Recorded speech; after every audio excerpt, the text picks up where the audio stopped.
A scream echoed through the darkness as the freezer door slammed shut and the air turned to ice. A pregnant woman, locked inside by the very man who once swore to love her, fights against the cold and the silence, unaware that every second is being recorded and that the footage will change the fate of an entire nation. What began as an attempted murder becomes a war between power, deceit, and truth. And trust me, no one will see what comes next. Revenge, redemption, and justice in its coldest form. Leave a comment below, and don't forget to like and subscribe for more powerful stories like this one.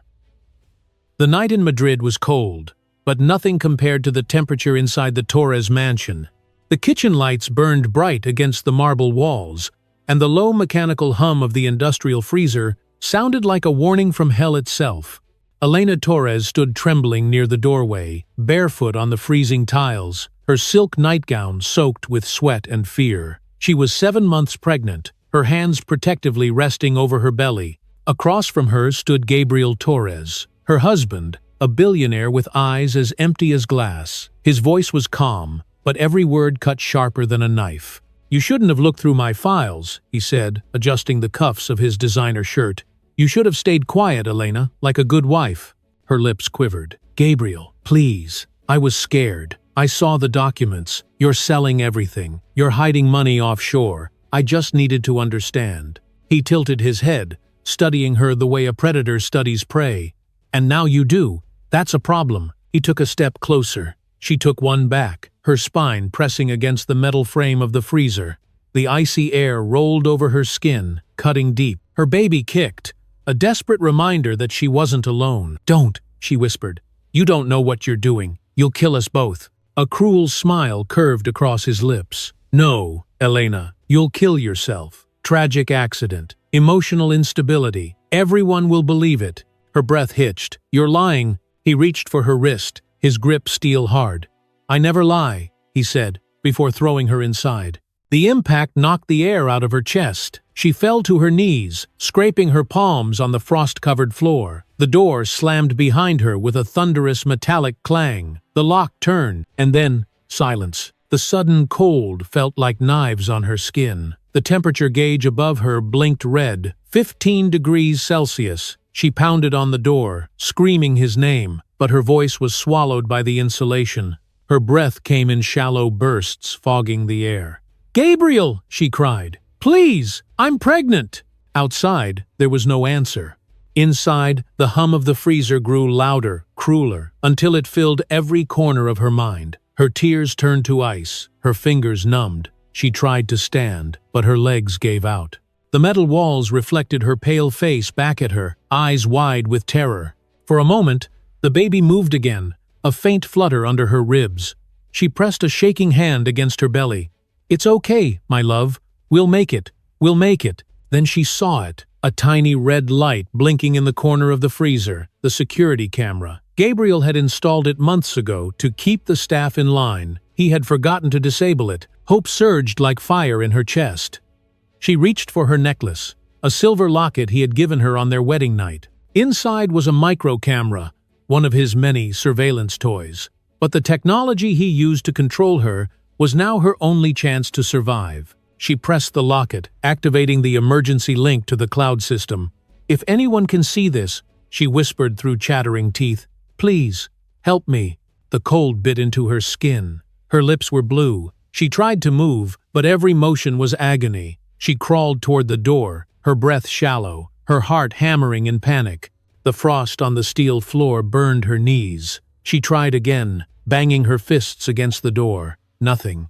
Only her muffled sobs echoing back. Her mind began to drift. She saw flashes of the past, her wedding dress swirling under the lights of the cathedral. Gabriel's soft promise whispered in her ear, "You'll never have to be afraid again." She had believed him. God help her. She had believed him. Her eyelids grew heavy. She wanted to sleep.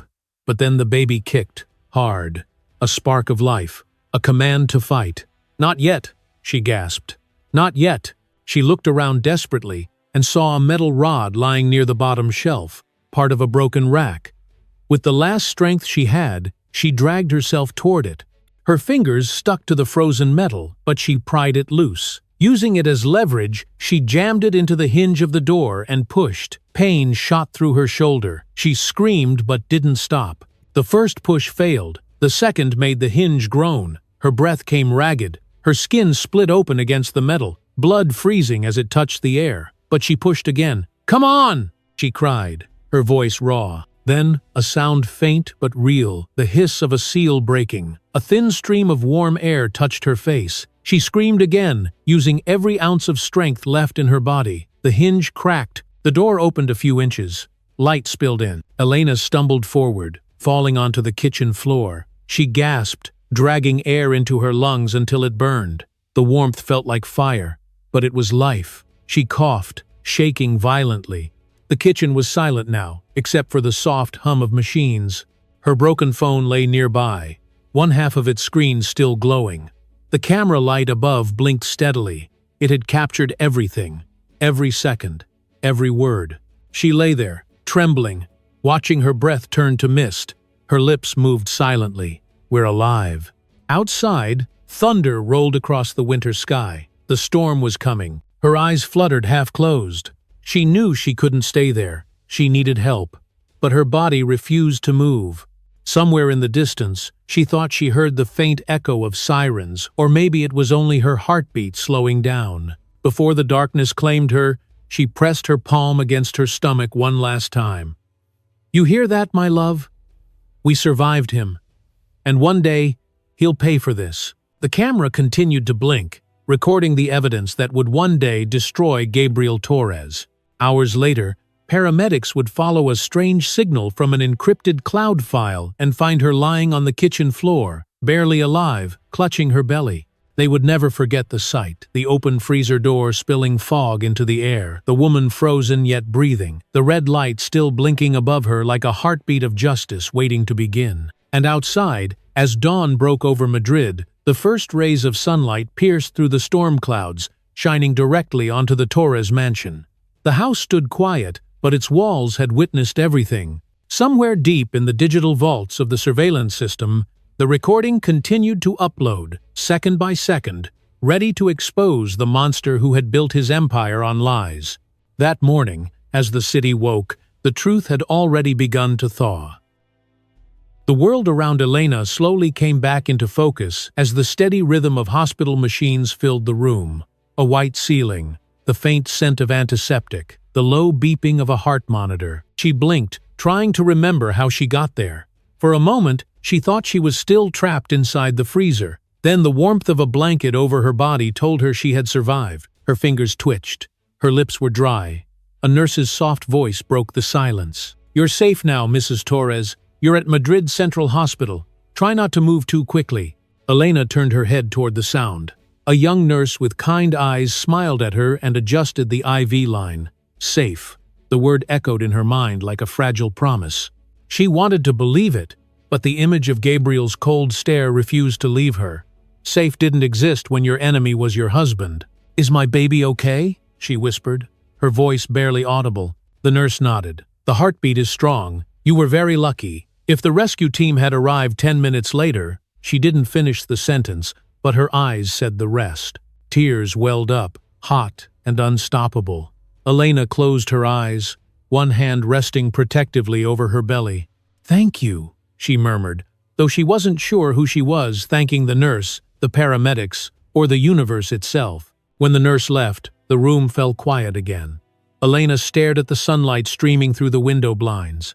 The light was soft, but even it felt sharp against the memory of the dark freezer. Somewhere outside that window, Gabriel was still free. He was probably smiling for the cameras, already spinning the story his way. He would call it a tragic incident. He would make her look unstable. He had the money and the connections to turn truth into illusion. Her body trembled at the thought. She could almost hear his voice, calm and calculated, as he spoke to the press. "My wife has been under great stress since her pregnancy. I did everything to help her. Unfortunately, she suffered a breakdown." He had always been good at pretending. Even their marriage had been a performance. The mansion, the charity events, the perfect photos in magazines, they were all props in his theater of lies. She remembered the first time she realized something was wrong. It was at a gala in Marbella, 6 months after their wedding. A journalist had asked her about Gabriel's offshore investments. She had smiled politely, but when she turned to her husband, his eyes told her to stay silent. That night, he told her never to speak to reporters again. "You are my wife," he had said, "not my spokesperson." At the time, she thought he was protecting her. Now she knew he was protecting himself. A faint knock pulled her out of the memory. A woman entered the room, carrying a folder and a cup of coffee. She was in her late 30s, with sharp eyes that missed nothing. Her ID badge read Lucia Morales, investigative journalist, RTV España. "Good morning, Mrs. Torres," Lucia said softly. "I know you've been through hell, but I need to ask a few questions." Elena hesitated. "How did you find me?" Lucia placed the coffee on the bedside table. "A signal was sent to my office. A video file from a smart device registered to your name. I followed it. When the police didn't respond fast enough, I called the paramedics myself." Elena's heart skipped. "You saw the video?" Lucia nodded. "Every second. It's been automatically uploaded to a secure cloud. Gabriel can't erase it. It's evidence now." The word evidence filled the room with new air. For the first time since that night, Elena felt something other than fear. She felt power small, fragile, but real. Lucia sat beside the bed, opening her folder. Inside were printouts of screenshots, timestamps, and a map of the Torres estate. "What happened to you wasn't an accident," she said. "And I'm not here as a journalist. I'm here because I've seen men like your husband destroy people and walk away smiling. I won't let that happen again." Elena studied her face. There was no pity in Lucia's eyes, only resolve. "Why help me?" she asked. Lucia leaned forward. "Because I used to be someone's silence too." The words hit Elena harder than she expected. She nodded slowly, her voice breaking. "I don't even know where to start." "Start with the truth," Lucia said. "Tell me everything, from the beginning." And so she did. She told Lucia about the early days, the charm, the laughter, the way Gabriel had made her feel like she was the center of his universe. She described how that warmth had slowly turned to control. The passwords she wasn't allowed to have. The friends she was told to stop seeing. The way he monitored her phone calls. Every moment came back like shards of glass, each one cutting deeper than the last. Lucia took notes in silence, her pen moving fast across the page. When Elena paused to breathe, the journalist asked gentle, precise questions, guiding her through the timeline of her marriage. By the time she finished, the room felt heavy with truth. Elena wiped her eyes, exhausted. "He'll come for me," she said softly. "He'll find a way to take everything, even this baby." Lucia closed her notebook and met her gaze. "He won't. Not this time. You have the footage, the medical report, the timestamps. We can build a case, but you need protection first." "Protection?" Lucia handed her a small card. It was white, with only a phone number and a seal that read Policía Nacional, Victim Support Division. "Call them as soon as you're discharged," Lucia said. "They'll file a restraining order. Gabriel won't be able to come near you, or the child." Elena turned the card in her hand. It felt almost unreal. "And the video?" Lucia smiled faintly. "We'll release it when the time is right. For now, it's safe. But when it airs, the whole world will know who he really is." For the first time since her wedding day, Elena took a deep breath without fear. The hospital walls didn't feel like a prison. They felt like shelter. Lucia stood and placed a comforting hand on her shoulder. "Rest while you can. You'll need your strength. Gabriel Torres has spent years building his perfect lie. Now it's time to break it." When the door closed behind her, the room fell silent again, except for the steady beeping of the heart monitor. Elena stared at the ceiling, whispering to herself. "The perfect lie," she said. "Let's see how perfect it sounds when the truth starts talking." Outside, Madrid's afternoon sun poured through the window, warm and golden. The light touched her face, and for the first time in a long time, she didn't flinch from it. The warmth didn't scare her anymore. It felt like the beginning of something new. She pressed her hand to her stomach, feeling the small rhythm inside. "We're safe," she whispered, "but not done." Somewhere across the city, Gabriel Torres smiled into a dozen cameras, wearing his grief like an expensive suit. But deep inside, the first crack in his empire had already formed, hidden inside a cloud server and a mother's determination to make the truth unstoppable. The next morning, the front page of every Spanish newspaper carried the same headline: Billionaire Gabriel Torres speaks after wife's accident. His photo covered half the page. He stood outside the Torres Foundation headquarters in Madrid, his eyes glassy with practiced grief. The microphones pointed toward him like weapons, and he used each one to shape the story exactly how he wanted. "My wife has been under a lot of stress during her pregnancy," he said, his tone soft, controlled, perfectly modulated. "This tragedy was the result of exhaustion and confusion. I'm asking everyone to respect our privacy while she recovers." He paused long enough for the cameras to capture his trembling lip. Then he walked away with his lawyer beside him, leaving behind a swarm of sympathetic reporters. Within hours, social media filled with hashtags of support. Number, pray for Elena. Number, strong family. People wrote that Gabriel was a devoted husband. Some even blamed Elena, suggesting pregnancy hormones or emotional instability. Inside the hospital, Elena saw the coverage on the television mounted to the wall. The sound was muted, but she could read the captions. Each word was a lie. Her hand tightened around the bedsheet. "He's already rewriting history," she whispered. Lucia Morales entered the room with a tablet in her hand. "You've seen it," she said quietly. He moved fast, but that was expected. Elena looked up, her face pale but steady. "He's making me look insane." "That's his pattern," Lucia replied, sitting at the edge of the bed. "He's done this before to former employees, investors, even his first business partner. Whenever someone threatens him, he controls the story first." Elena frowned. "So what do I do now? How do you fight someone who owns every camera, every newspaper, every lawyer in Madrid?" Lucia handed her the tablet. On the screen were several screenshots, private financial records, offshore accounts, and emails with government officials. "By hitting him where he least expects." These documents came from a source I can't name yet, but they show he's been moving company funds under false charities. "We have proof of corruption. Your story is the emotional key, but this," she tapped the screen, "this is the blade." Elena's heart pounded. "If we go public, he'll destroy us." Lucia smiled grimly. "That's what every powerful man thinks before the storm starts. We won't release it yet. We need to build everything piece by piece. Let him believe you're broken. Let him lower his guard." The plan made sense, but fear still clawed at Elena's chest. "He won't stop. You don't know him like I do. He doesn't just control people, he owns them." Lucia met her eyes, calm but unwavering. Then it's time someone reminded him that power ends where truth begins. That night, Gabriel sat alone in his office, surrounded by floor-to-ceiling glass walls reflecting the city lights. The luxury around him glowed like a stage, set his empire of illusion.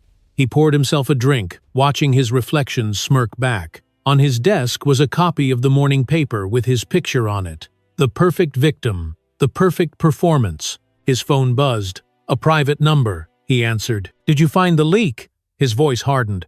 A man's tone came through the line, tense and cautious. "We traced the data upload to a journalist, Lucia Morales, RTV España. She's connected to your wife somehow." Gabriel's expression shifted.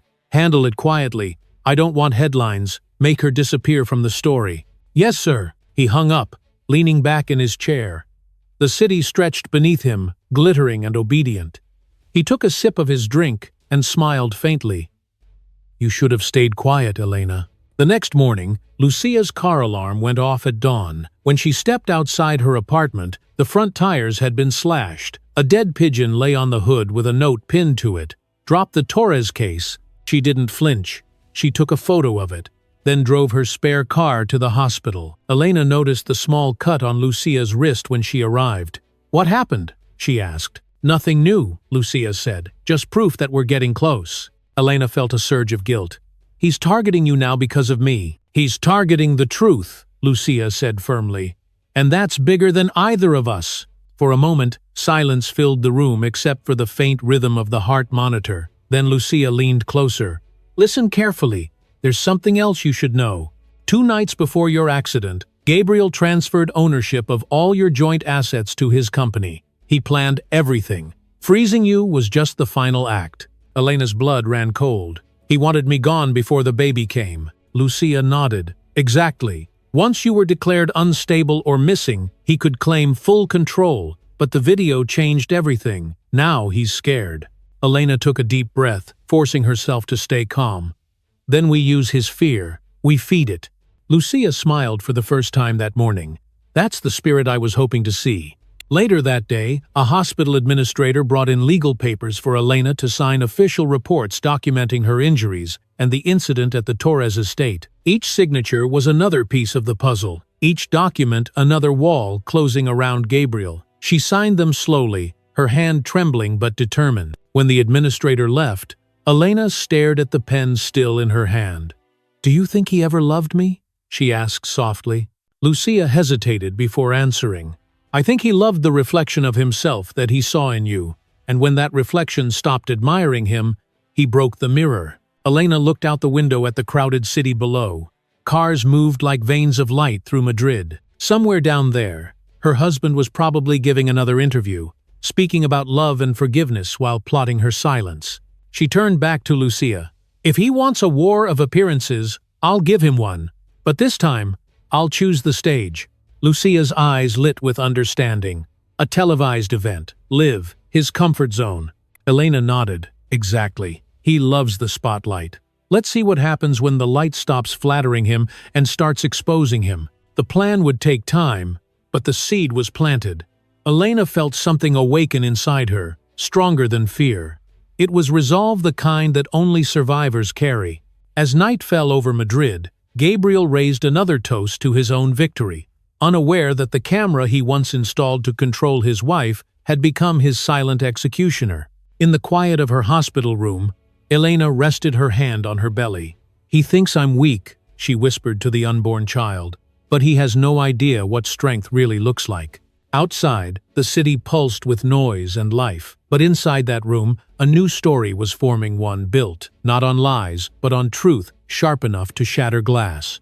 And for the first time, Elena knew that the man who once locked her in the cold would soon face a fire he could never put out. The world outside the hospital seemed distant, almost unreal, as if Madrid kept spinning while Elena's life remained frozen in place. Every day felt the same hallway smell of disinfectant, the same polite smiles of nurses who didn't know the truth. But inside her, something was changing.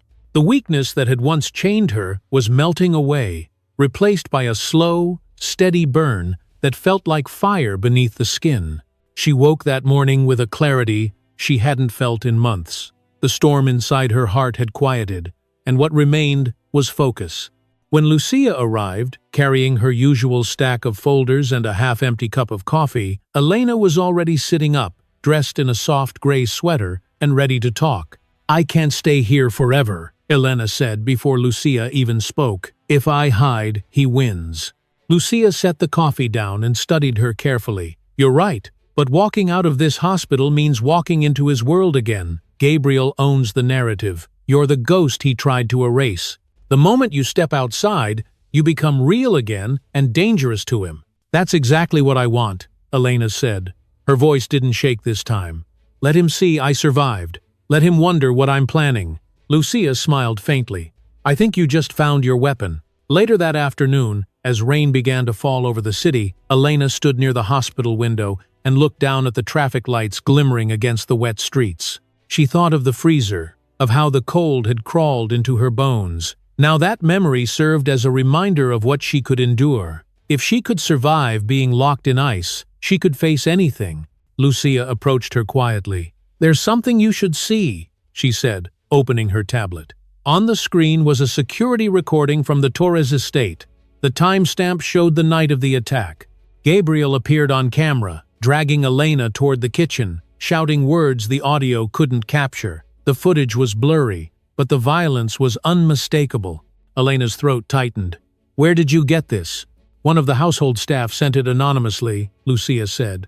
"They were afraid, but they wanted you to have it.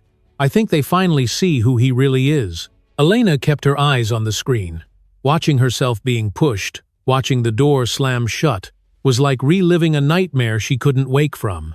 But this time, she didn't look away. She forced herself to see it, every frame, every second. She wanted the pain to carve the truth deep into her mind so she would never forget what she was fighting for. "Download it," she said quietly. "Keep it safe."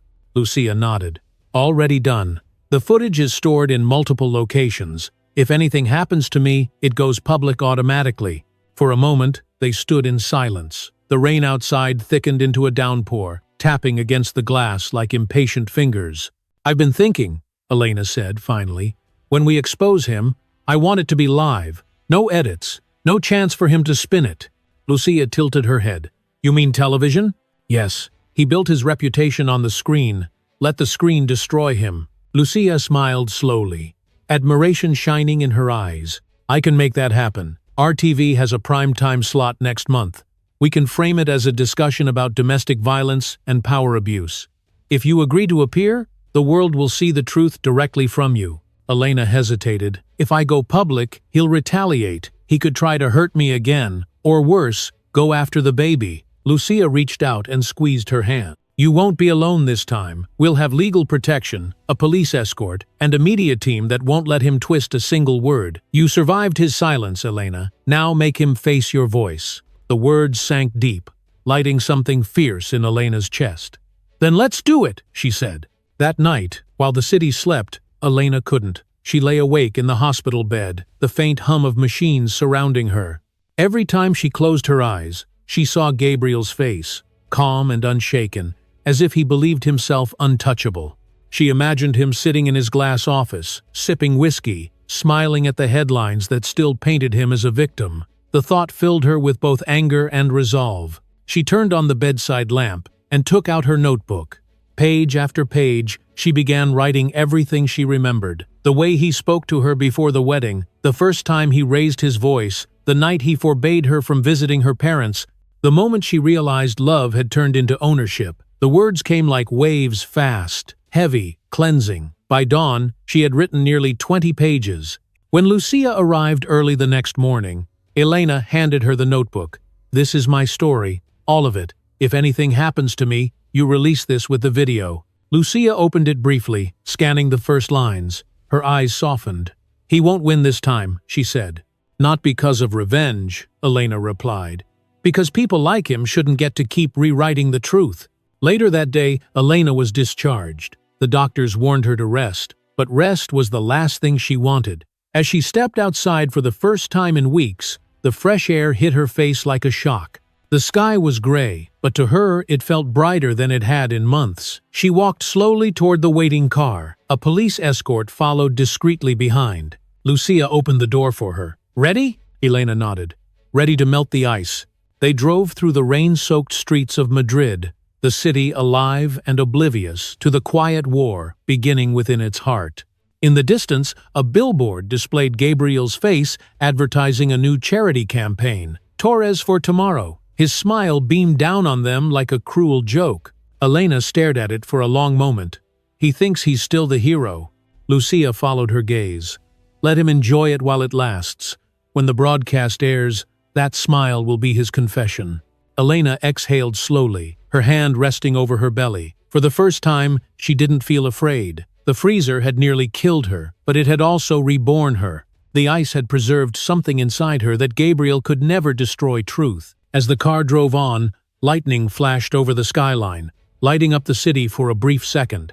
In that flash, the reflection in the car window showed not a victim, but a survivor preparing for battle. Elena looked at her reflection and whispered, "The cold made me stronger." And somewhere across the city, in a high-rise penthouse bathed in artificial light, Gabriel Torres poured another glass of wine, unaware that the woman he thought he had buried in ice was already on her way back, carrying fire. Rain continued to fall over Madrid, washing the streets clean, while the city prepared for another day of headlines and lies. From the backseat of Lucia's car, Elena watched raindrops chase each other down the glass. Each one felt like a second counting down to something inevitable. The hospital had been her refuge, but now the world outside awaited her return, full of cameras, whispers, and traps. She was no longer the silent wife. She was the witness who had survived, and that made her dangerous. Lucia drove through the narrow streets near Gran Via and stopped in front of a nondescript building. "This is it," she said. "An independent law office, small but solid. They specialize in domestic violence and corporate abuse cases. They're not afraid of power." Elena followed her inside. The smell of old paper and coffee filled the air. Framed newspaper clippings hung on the walls, each one celebrating a case won against corruption or injustice. In the meeting room sat a man in his late 50s with salt and pepper hair, and the calm expression of someone who had seen too many lies to be impressed by them. He stood and extended his hand. "Mrs. Torres," he said warmly. "I'm Javier Rivas. It's an honor to finally meet you. I've read the preliminary report and seen the footage. What your husband did isn't just a crime of passion, it's attempted murder wrapped in manipulation." Elena sat down carefully. "I don't want sympathy, Mr. Rivas. I want results." The lawyer smiled faintly. "Good. Results are what I do best." He spread a stack of documents across the table. "Here's the situation. Gabriel controls the narrative through his media allies, but we can corner him legally. We have your medical records, the footage from the freezer, the financial transfers, and his signature on the property deeds. The challenge is to keep everything airtight before he finds a way to twist it." Lucia leaned forward. "What do you need from her right now?" "Silence," Rivas replied. "Let him think you're broken, hidden, or gone. He'll grow careless. That's when we move." Elena nodded, though her jaw tightened. "I've spent too long being silent, but if that's what it takes, I'll wait." Rivas handed her a folder. Inside was a protection order already drafted for the court. "Once this is approved, he won't be able to contact you directly. Violation means arrest. But make no mistake, Mrs. Torres, he'll try. Men like him always do." "I'm counting on it," Elena said. Lucia and Rivas exchanged a glance. They both recognized the fire in her voice. After the meeting, they moved to Lucia's office at RTV España. The newsroom buzzed with energy phones ringing, reporters shouting deadlines, the sound of keyboards clattering like rain. Lucia guided Elena to a private editing room. On the screen was the raw footage from the Torres estate. The image was dark, grainy, but the story was unmistakable. Gabriel dragging her toward the freezer, her scream, his hand locking the door, and then the silence. Elena's stomach tightened, but she didn't look away. "When do we show it?" she asked. Lucia zoomed in on the final frame where the camera light blinked red. "We wait until the night of the live broadcast. That's when the world will see him for what he really is." Elena nodded slowly. "Then I need to be ready." For the next week, her days became a ritual of preparation. Every morning, she met with Lucia and Rivas to coordinate timelines and review evidence. In the evenings, she practiced interviews in front of a camera. Her voice trembled at first, but each rehearsal strengthened it. She learned to pause, to look straight into the lens, to let silence speak louder than anger. Lucia watched her with quiet admiration. "You have presence," she said one afternoon after a long recording session. "The audience will feel your truth before they even hear your words." Elena smiled faintly. "That's what Gabriel taught me, in his own twisted way. He loved the camera more than he ever loved me. It's fitting that the camera will be the one thing he can't control anymore." That night, Elena returned to the small apartment provided by the network. It was modest but safe. Police officers were stationed outside around the clock.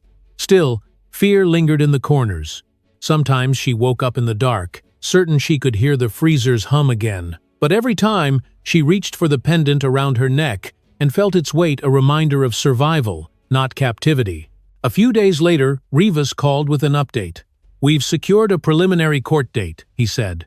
"But Gabriel's lawyers are already trying to discredit you. They claim the video is doctored and that you staged the scene for sympathy." Elena's heart sank. "He'll say anything." "Yes," Rivas replied calmly. "And that's why we don't respond yet. Let him dig his own hole. Every public word he speaks becomes evidence. He's already lying on record." After hanging up, Elena looked out the window. Across the street, a billboard for the Torres Foundation glowed under the night rain. Gabriel's face smiled down with that same hollow charm, his hand resting on a group of children in the photo, his eyes as polished as glass. For years, she had seen that smile and believed in it. Now it looked like a mask barely holding together. Lucia joined her at the window. "He's planning something," she said quietly. "There's chatter in the media that he wants to host a press conference next week. He's calling it a message of reconciliation. Classic strategy. He'll pretend to forgive you." Elena let out a cold laugh. "Then I'll make sure his forgiveness comes too late." The following day, she met again with Rivas to sign the final papers for the broadcast agreement. Everything was locked in security, timing, legal permissions. The program would air live in 2 weeks. Elena would speak first, then the footage would play. The entire country would watch. That evening, as she left the office, the sun broke through the clouds for the first time in days. The city glowed gold, and for a moment, she felt peace. She thought about her child, the heartbeat she had once feared she would never hear again. "We're almost there," she whispered. "Just a little longer." In another part of Madrid, Gabriel Torres stood in front of a mirror adjusting his tie, preparing for his upcoming public appearance. His reflection looked perfect, but beneath that polished surface, unease crept in. His assistant had mentioned a rumor Elena was alive and planning to speak. He didn't believe it at first, but that night, as he watched the news tease an upcoming exclusive with a mysterious survivor, a chill ran through him. For the first time, Gabriel felt what Elena had once felt in the freezer. Not cold, fear. And somewhere across the city, Elena closed her notebook, filled with notes and timelines, every page marked with precision. Her revenge was no longer a fantasy. It was a blueprint, drawn in truth and patience. The ice had melted. The fire was ready. The morning of the broadcast arrived with a quiet tension that seemed to wrap the entire city in invisible wires. Madrid was gray and heavy with clouds, as if the sky itself knew something monumental was about to happen. Elena sat in the back of a black van parked behind the RTV España building, her hands resting on her belly as technicians moved around her, checking microphones and lights. Every breath felt deliberate. Every second closer to the show felt like a step closer to war. Lucia entered the van, holding a tablet and a cup of water. "It's time," she said softly. "The cameras are ready. You go on in 15 minutes. Elena nodded, her eyes fixed on her reflection in the small mirror beside her. The woman staring back no longer looked like the fragile wife who once begged for mercy in a freezer. Her eyes carried something colder and sharper focus. Her hair was pulled back neatly, her makeup subtle but strong. Every detail had been chosen to communicate one message: control. Lucia sat beside her. "You don't have to be perfect," she said. "You just have to be real." "I am real," Elena replied quietly. "He's the illusion." Outside, a light drizzle began to fall. In the main studio, crew members adjusted cameras, tested the feed, and rehearsed lines. The broadcast was designed as a primetime special called Voices of Silence. Viewers believed it would feature testimonies from survivors of domestic violence. None of them knew that one of those survivors was the wife of Spain's most powerful billionaire. In a nearby hotel, Gabriel Torres stood before a mirror, adjusting his tie as his assistant spoke quickly on the phone. "Yes, confirm the reporters. No questions about the hospital," the assistant said. Gabriel glanced at his reflection, rehearsing the expression he would use later that evening when he faced the press. The expression of a man hurt but dignified. The man the public wanted to believe he was. Back at the studio, Elena stood backstage as the host. A well-known journalist named Beatriz Serrano began the introduction. Her voice was smooth, practiced, the kind of tone that made viewers trust her instantly. "Tonight, we share stories of courage. Stories of women who found light after darkness." The first two guests spoke from separate chairs, their testimonies raw and powerful. Elena listened from behind the curtain, her heartbeat syncing with the rhythm of their words. By the time Beatriz announced her, the air inside the studio felt electric. "Our next guest," Beatriz said, "has chosen to reveal her identity for the first time. She has survived something unthinkable. Please welcome Elena Torres." The audience clapped politely, unaware of the storm about to hit them. Elena walked into the light. The cameras followed her, zooming in on her calm face. The stage lights reflected in her eyes, and for a moment, she remembered Gabriel's office, how he used to stand under the same kind of light, commanding attention. But now, the light was hers. "Thank you for being here," Beatriz began. "You've been through something few could imagine. What made you decide to speak tonight?" Elena took a deep breath, her voice steady. "Because silence is a form of death. I've lived in silence long enough. And I'm done letting fear decide the story." Beatriz nodded. letting her continue. "I was married to a man who wanted control over everything what I wore, where I went, who I spoke to. He said it was love, but love doesn't isolate. Love doesn't freeze you out of existence." The studio was silent now. Every camera operator had stopped moving. The words hung in the air like shards of glass. Elena went on, her tone sharper but never raised. "The night he tried to kill me, I remember the sound of the freezer door closing. I remember the darkness. I remember realizing that no one was coming to save me, and I remember deciding I would save myself." Lucia, watching from the control room, felt tears prick her eyes. The monitor showed Elena's face strong, luminous, unbroken. Beatriz leaned forward slightly. "You said tried to kill you. Does that mean?" Elena nodded. "Yes. My husband is Gabriel Torres." A collective gasp rippled through the studio. The name hit the audience like a lightning strike. Beatriz froze for a split second, but quickly regained her composure. "Gabriel Torres, the businessman, the philanthropist? The man who locked his pregnant wife in a freezer," Elena said. Her voice didn't tremble, and thought she would never wake up. Lucia gave the cue from the control room. The main screen behind the stage flickered to life. The footage began to play the dim kitchen, the shouting, the sound of metal, the image of Gabriel shoving Elena into the freezer. Gasps filled the studio as the video continued, ending on the blinking red light of the camera. Beatriz turned to the audience, her voice almost a whisper. "This footage has been verified and authenticated. What you're seeing is real." Elena looked straight into the camera lens, as if speaking directly to every viewer in Spain. "For years he made me believe I was small. But truth is not small. It's cold, and it burns when you touch it, but it's real. And tonight, I'm giving it back to him." The broadcast went silent for a beat that felt eternal. Then Beatriz turned toward her guest, tears in her eyes. "You are one of the bravest people I've ever met." Elena shook her head. "I'm not brave. I'm free." The audience erupted into applause, hesitant at first, then thunderous. The control room showed the live viewer count spiking hundreds of thousands, then millions.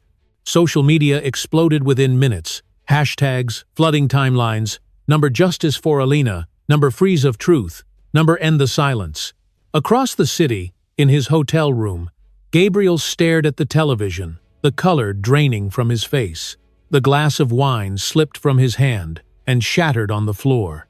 His assistant stammered something, but he didn't hear it. The screen showed Elena's calm, fearless expression, the image of a woman he could no longer control. At that same moment, police officers arrived at the hotel lobby carrying a warrant. Gabriel's carefully constructed empire began to collapse before he could even step outside. Back in the studio, the applause faded into a quiet hum.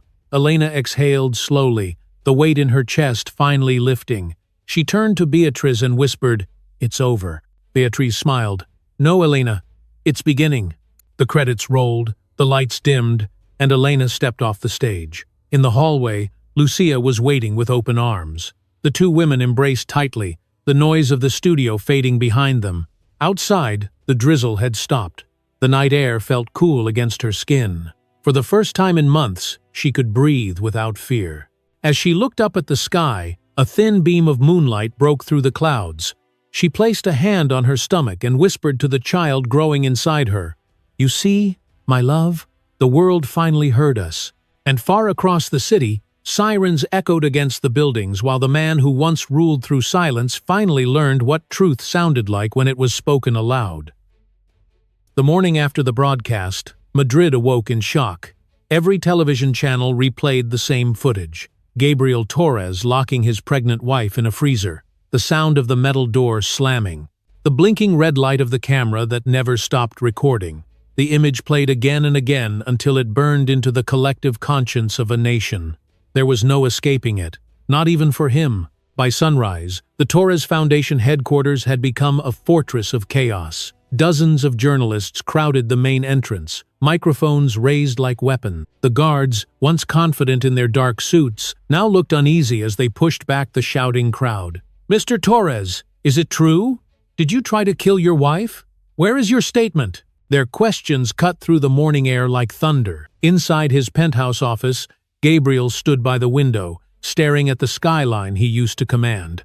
His reflection looked smaller now, fractured by the glass. He had spent a lifetime building an empire of appearances, and overnight, it had turned into a cage. The TV behind him was muted, but even without sound, he couldn't look away from his own downfall. Elena's face filled the screen, serene, composed, unshakable.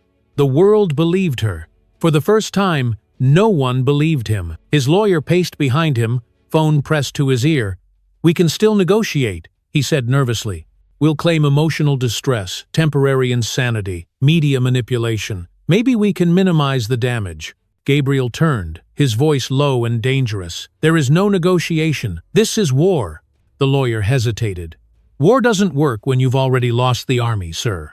The words hung heavy in the air.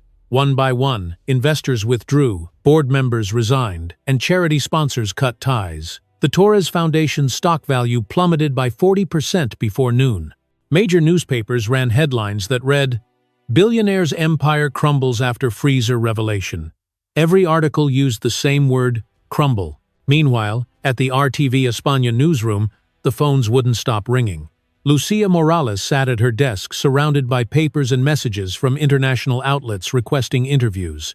Across from her, Elena sat quietly, sipping tea, her eyes calm but focused. She hadn't slept much, but she didn't need sleep. What fueled her now was something deeper than exhaustion justice. "You've changed everything," Lucia said, scrolling through the social media feed. "People are sharing your story in 20 different languages. Survivors from all over the world are reaching out.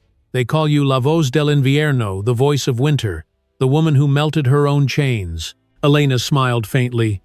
"That's poetic." "It's true," Lucia replied. "You didn't just expose him. You started a movement." Elena looked down at her hands. They were steady now. "Then we have to keep it going." Across the city, Gabriel finally made his first public appearance since the scandal broke. Cameras followed him as he left his building, escorted by police. His suit was perfect, his posture straight, but the mask of control had cracked. The crowd outside screamed his name, but not with admiration. Someone threw a newspaper at him, its front page soaked with rain and anger. "Mr. Torres!" a reporter shouted. "Do you have anything to say to your wife?" Gabriel stopped for half a second. His jaw tightened. "Everything you've seen is a lie," he said. "My wife is ill. She's being manipulated by the media. I love her, and I always will." The lie fell flat. The crowd booed.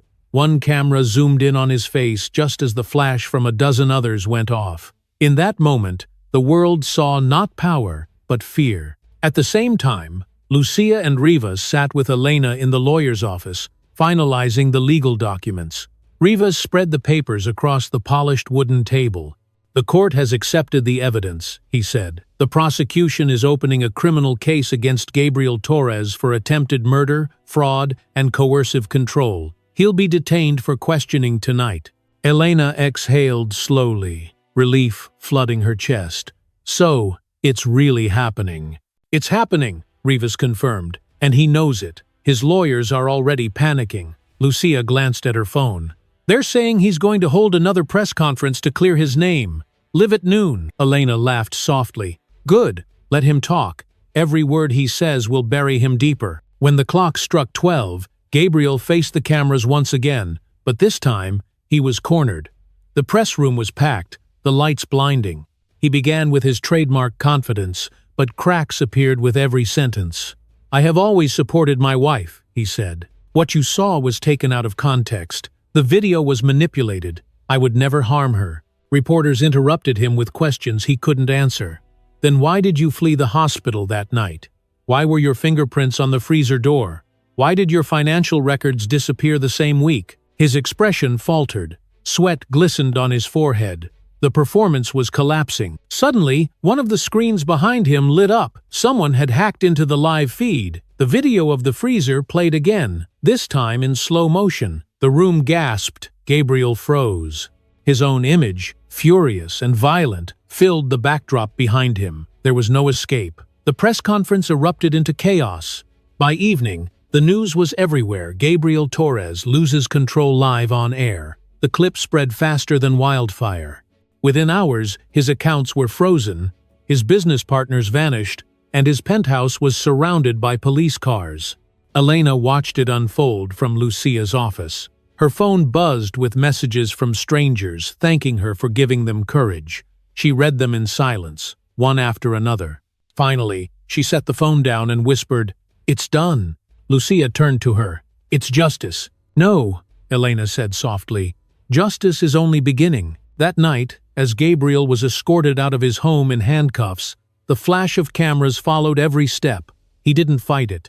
The arrogance had drained from his eyes. He looked up once, toward the sky above Madrid, and saw his empire reflected in broken glass, empty, cold, and silent. Across town, Elena sat by her apartment window, the city lights glowing in the distance. Her hand rested on her stomach as she spoke softly to the child within. He thought he owned the world, but truth owns him now. Lucia entered the room with 2 cups of tea. "They just confirmed it," she said. "He's in custody." Elena nodded, her gaze still fixed on the night sky. "Good. Let him feel what the freezer felt like." Outside, the wind carried the faint echo of sirens through the streets. The empire of Gabriel Torres had fallen, not with fire or violence, but with truth broadcast to millions. And in that truth, Elena found something far greater than revenge. She found peace.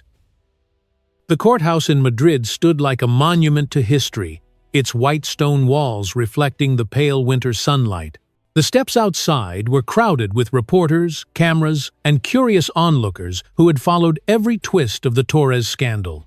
Banners with Elena's face fluttered among the crowd, some calling her a hero, others simply holding signs that read, "Justice for Elena."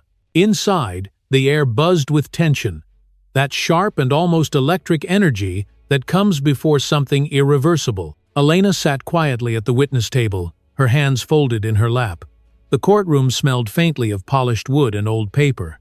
She could hear the rhythmic clicking of pens, the whispers of journalists taking notes, the creak of benches as people shifted in their seats. Lucia sat behind her, a steady presence, notebook in hand, eyes alert. Beside Elena was her lawyer, Javier Rivas, calm and composed, his voice low as he reviewed final notes with her. "Remember," Rivas whispered, "you don't need to prove you were perfect. You just need to tell the truth. Let him lie. The truth will sound different." Elena nodded. "I'm ready." The doors opened, and the bailiff's voice filled the chamber. "All rise. The Court of Madrid is now in session." Judge Morales entered, her black robe flowing as she took her seat at the bench. Her expression was grave but not unkind. The room settled into silence. Moments later, Gabriel Torres was escorted in by 2 officers. He looked thinner, paler.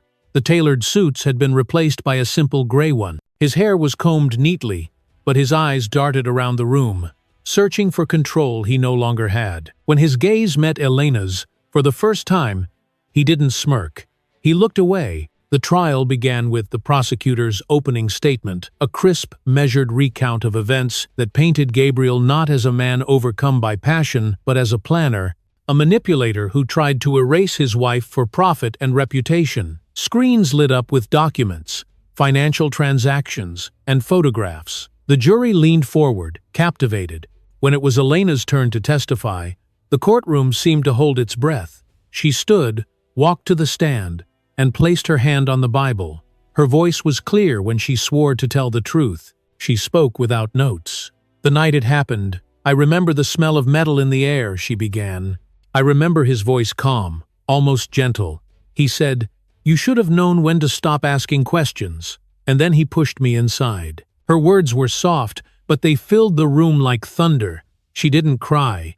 She didn't raise her voice. She just spoke, every detail precise, every pause deliberate. The jury watched her, transfixed. When she finished, the prosecutor played the video, the now infamous footage from the kitchen camera. Gasps rippled through the courtroom as the scene unfolded. Even those who had seen it on television felt its weight here, surrounded by silence and law. Elena kept her eyes forward, refusing to flinch as her own suffering played behind her.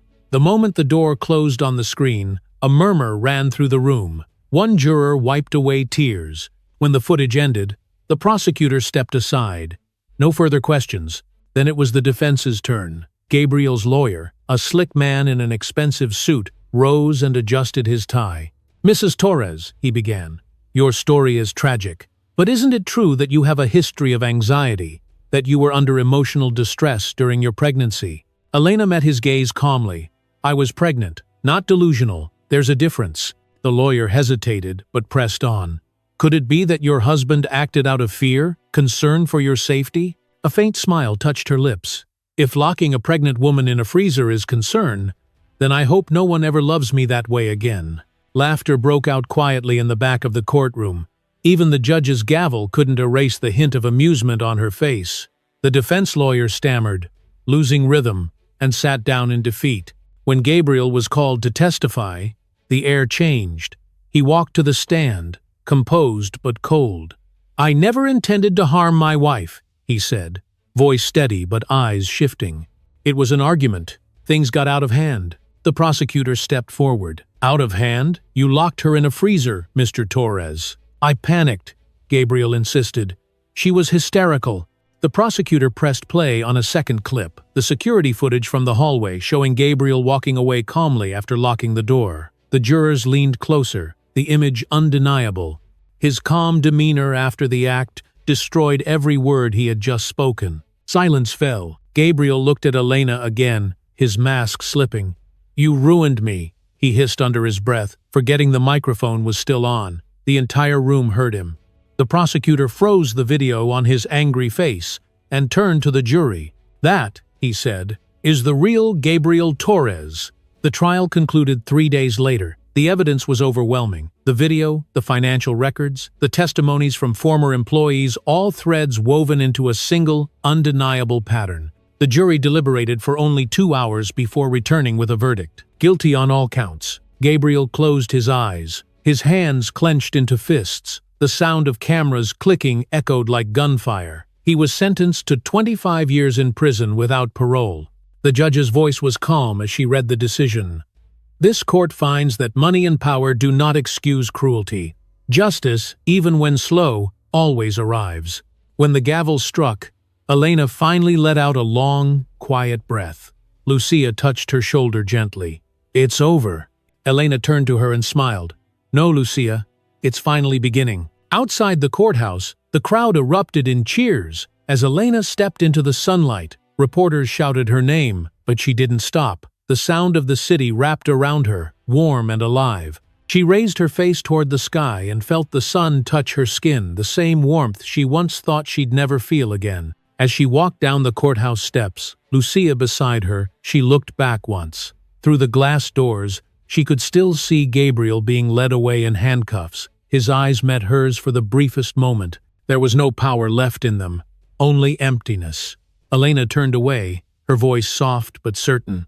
Truth wins, always. And with that, she stepped into the crowd, surrounded not by fear or pity, but by strength, the strength of every woman who had ever refused to stay silent, and every story that refused to be buried in the cold.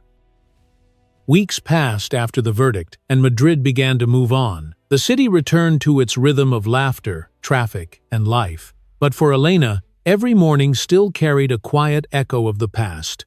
The courtroom, the applause, the flash of cameras, all of it felt distant now, like a dream she had finally awakened from. She lived in a small apartment overlooking the Retiro Park, where the sound of birds replaced the hum of the freezer that once haunted her sleep. The nights were no longer filled with nightmares.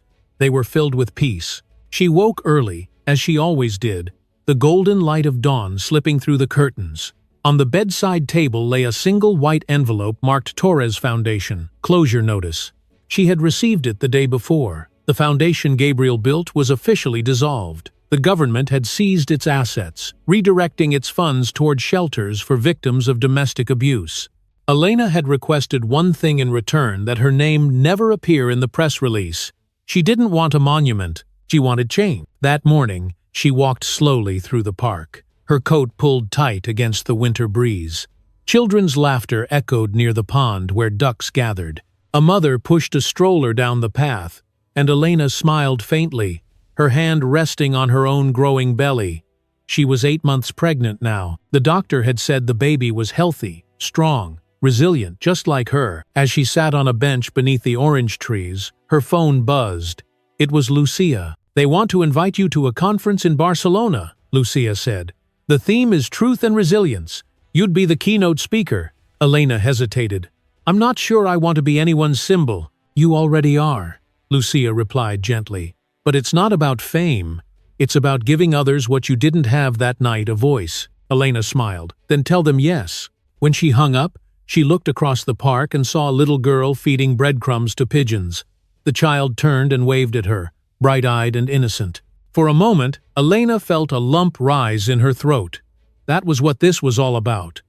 Making sure that no one else would grow up thinking silence was safety. Back at her apartment, she opened her laptop. The inbox was flooded with letters, messages from women across the world who had seen the broadcast. Some were survivors, some were still trapped, all of them thanking her for showing that truth could be stronger than fear. Elena read each one carefully. A woman from Argentina wrote, I left him the day after your story aired. Another from Italy said, I told my sister everything. She believes me now. Tears filled her eyes. But they weren't tears of pain. They were release. She had broken free, and her story had become a door for others to walk through. Later that afternoon, Lucia arrived carrying groceries and a stack of letters. You should see this, she said. The Parliament passed a new bill today, funding for shelters, mandatory investigation of domestic abuse reports, and stricter penalties for coercive control. They're calling it the Torres Reform. Elena froze for a moment, unsure how to react. His name? Lucia nodded. Yes. Because it's about what he did and how you survived it. It's the government's way of saying never again. Elena took a deep breath. Then let it stand. Let his name remind people of what power without empathy looks like. Lucia smiled softly. You've changed Spain, you know. I didn't change it, Elena said. Truth did. The next day, she visited the hospital for a routine checkup. As she waited in the hallway, a nurse recognized her and whispered to another, but Elena didn't mind. The whispers no longer made her flinch. They were proof that her story had traveled far beyond the walls of that courtroom. When the doctor entered, he smiled warmly. Everything looks perfect, Mrs. Torres. Your baby is strong. She nodded. His name will be Mateo. A beautiful name, the doctor said. Do you know what it means? Elena smiled. Gift from God. That evening, rain began to fall again, light and steady, like the kind that always came before spring. Elena stood on her balcony, watching the drops streak down the city lights. Across the street, a giant billboard had been replaced with a new one. It showed the logo of Voices of Survival, a foundation she had quietly helped Lucia create. Its mission was simple: to give women resources, education, and protection. Below the logo, in white letters, were the words, "The truth is stronger than fear." As the rain thickened, she stepped back inside, her body heavy with both fatigue and calm. She turned on the television for background noise. The news anchor was reporting live from the prison where Gabriel Torres was serving his sentence. Sources say the former billionaire has been placed under psychiatric observation after repeated outbursts. His appeal was denied earlier this morning. He will serve his full term. Elena muted the sound. There was nothing more to hear. Justice was not loud. It was steady, quiet, and irreversible. She sat at her desk and took out her journal. The pages were filled with thoughts, fragments of the past, and dreams of what was to come. Tonight, she wrote slowly, each word deliberate. Survival is not about winning. It's about remembering who you are after the fire has burned everything else away. When she finished, she closed the notebook and looked around the small apartment. It was simple, filled with plants and sunlight. But it was hers. Every corner, every wall carried peace instead of control. Lucia called later that night. "I just wanted to check in," she said. "How are you feeling?" "Tired," Elena replied with a soft laugh. "But good tired, the kind that comes from finally breathing again." Lucia chuckled. "That's a good kind." Before hanging up, Elena said, "Thank you, Lucia, for saving me, for believing me." Lucia's voice grew warm. "You saved yourself, Elena. I just helped the world see it." When the call ended, Elena stood by the window once more. The rain had stopped, and the clouds were breaking apart to reveal a full moon above Madrid. The city looked new, washed clean, alive. She pressed a hand to her belly, feeling a gentle kick. "This is our world now, Mateo," she whispered. "A world that listens." Somewhere far away, a prison cell door closed with a hollow echo. But here, in this quiet apartment, the echo was different. It was the sound of freedom, soft and endless, like a heartbeat that refused to be silenced again. The first spring morning after the trial came quietly, like a whisper through the city of Madrid. The air was cool but gentle, carrying the scent of orange blossoms from the trees lining the streets.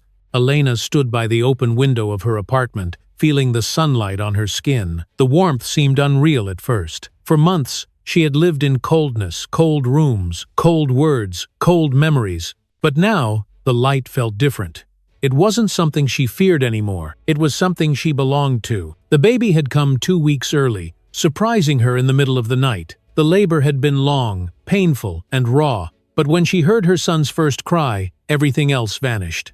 His name was Matteo. He was small, but his heartbeat was strong, steady, fearless. The doctors had said he would grow up healthy, and Elena had smiled through her tears. She often thought about how that heartbeat had saved her in the freezer, how it had reminded her that life still pulsed inside her even when everything else had gone dark. This morning, she cradled him in her arms. The world outside was waking up, distant bells, cars, the soft chatter of people heading to work. The city that once felt like a cage now felt like home again. She kissed the top of Matteo's head and whispered, "You were born from ice, my love, but you'll grow under the Sunday." Lucia visited later that morning, carrying a small basket of flowers and a stack of letters. "They keep coming," she said, placing them on the table. "From women, from journalists, even from the Justice Ministry. They want you to attend the official ceremony for the Torres Reform Act next month.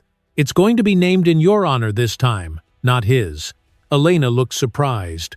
"In my name?" Lucia nodded. "The government finally decided it was time. You didn't just survive, Elena. You changed the law. They want you there when it's signed." For a moment, Elena was silent. She glanced at her son sleeping peacefully in the cradle.